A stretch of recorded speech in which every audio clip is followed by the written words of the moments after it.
My name is Cassandra Oden, and I am from here in Pittsburgh, and I'm the director of the Center for Student Success here at Robert Morris University. I would describe myself as honest, caring, pretty outspoken, and very honest. Black History Month, to me, it means that it's just a reminder of where we've come from and where we've been.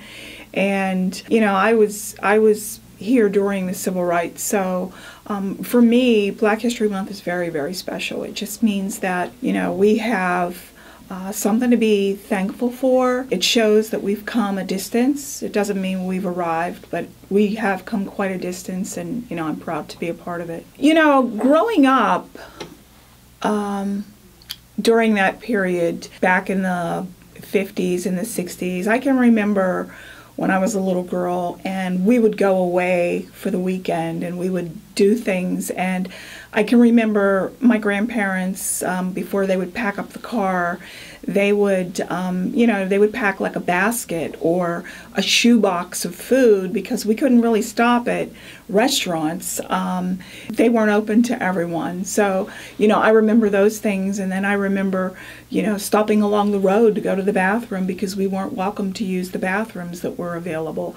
So, you know, those are some of the things I remember. I can remember being called names, but never allowing these things to get to me. I was always taught in my home that, you know, I should be proud of who I am and of, you know, my race, and I always have been. You know, I think a couple of people, there's quite a few people, but you know, I've always liked Malcolm X. I've always felt as though, you know, he went from being one kind of a person to a different kind of a person. Once he went over to Mecca, he came back, and he was truly a different person.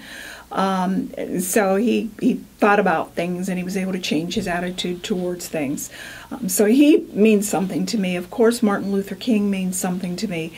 Ruby Dee and Ossie Davis, I always was very appreciative of them because of the movies that they played in, and they were never ashamed of who they were. No, they don't feel as though we've gone where we should. But I think they would be very happy and very proud for where we have come. This is a journey. We're going to continue on this journey forever, you know. But I think historians could look back on this time, you know, and say, wow, look where we've come. I mean, you know, now we can go into restaurants, and we can go into clothing stores. We can go to any church we want. You know, and, you know, life looks a lot different than it used to. I mean, back during the 40s and the 50s, churches were so segregated, you know. It was like the most segregated time of the week, you know, was when you were going to a church. White people went to their churches, black people went to their churches, Asians went to their services. But today, you know, we go to mixed churches, and everyone is just joining in together, and, you know, I just think that that's really important. The one thing that I want to happen is for our youth to understand and feel the importance of who they are, and to be proud of who they are. You know, they don't have to be ashamed of anything. Yes, we are going to have obstacles, and yes, we are going to have roadblocks, but you know what? You go around them. It's just like driving on the street. You find another way. I see students here on this campus walking around with their heads down, and they have no reason to walk around with their heads down. They have every right to be as proud of who they are and what their heritage is as anyone else. And I just want for our youth to know that you know, you are important. You are special. You know, you are who you are. And no matter who we are on this planet, somebody is not going to like us. And it doesn't matter who you are. If you're Jewish, there are people who don't like them. If you're German, there's people who don't like them.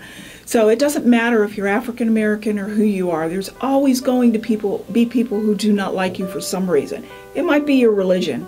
So, you know, those things don't really bother me, and I just hope that our youth don't allow them to get to them.